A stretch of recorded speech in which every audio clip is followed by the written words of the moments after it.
আসসালামু আলাইকুম everyone, welcome back to my channel Lucky's easy cooking.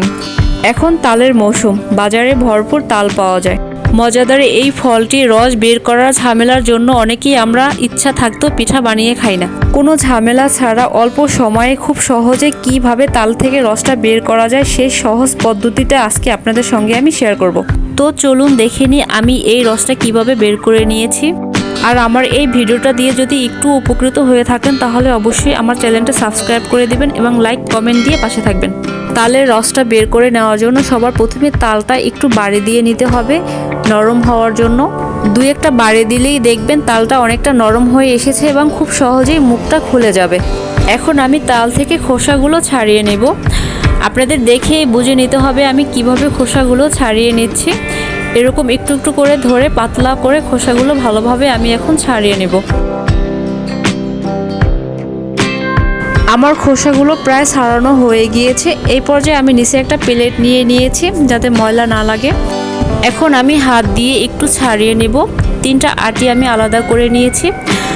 এখন এর উপরেও কিন্তু একটু কালো অংশ রয়েছে, সেগুলো ভালোভাবে হাত দিয়ে পরিষ্কার করে নিচ্ছি। এইভাবে করে সম্পূর্ণ তালটা আমি খোসা ছাড়িয়ে পরিষ্কার করে নিয়েছি। এই তালের রসটা খুব ইজিলি বের করে নেওয়া যায়। আমার এই পদ্ধতিটা যদি আপনারা ফলো করেন তাহলে খুব সহজেই তাল থেকে রসটা বের করে নিতে পারবেন কোনো ঝামেলা ছাড়াই। আমি একটা বাটির ভিতরে সামান্য কিছু পানি নিয়ে নিয়েছি।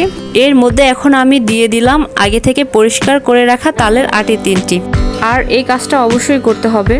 আর একটু ভেজে নেওয়ার কারণে এই তালের আটিগুলো খুব নরম এবং সফট হবে, খুব সহজভাবে রসটা বের করে নেওয়া যাবে।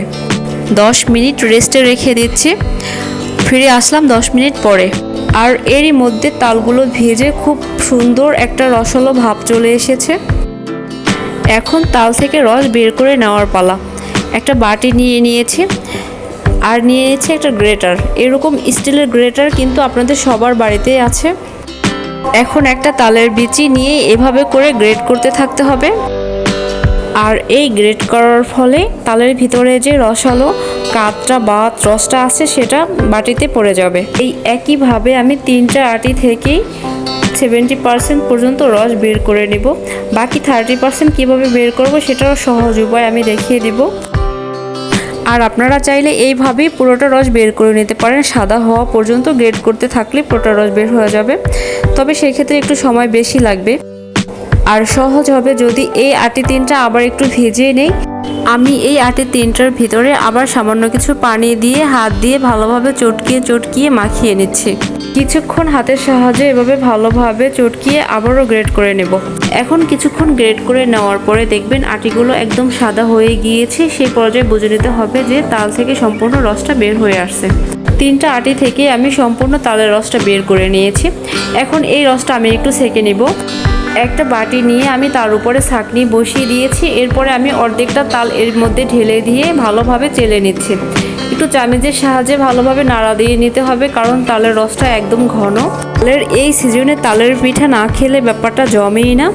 খুব শীঘ্রই তালের পিঠার রেসিপি নিয়ে হাজির হব আপনাদের সঙ্গে। খুব মজাদার তালের পিঠার রেসিপি পাওয়ার জন্য আমার চ্যানেলের সঙ্গেই থাকবেন। আমি এই ভিডিওর ডিসক্রিপশন বক্সে তালের পিঠার রেসিপি দিয়ে দিব, চাইলে সেখান থেকে দেখে আসতে পারবেন। আমি অর্ধেকটা তালের কাঠ বা রস চেলে নিয়েছি। এখন আমি বাকিটাও চাটনির সাহায্যে সুন্দরভাবে চেলে নেব। দেখলেন ফ্রেন্ডস, কত সহজেই তালের রসটা বের করে নিল। ভিডিওটি ভালো লাগলে একটা লাইক দিয়ে পাশে থাকবেন। আজ এই পর্যন্ত। আল্লাহ হাফেজ।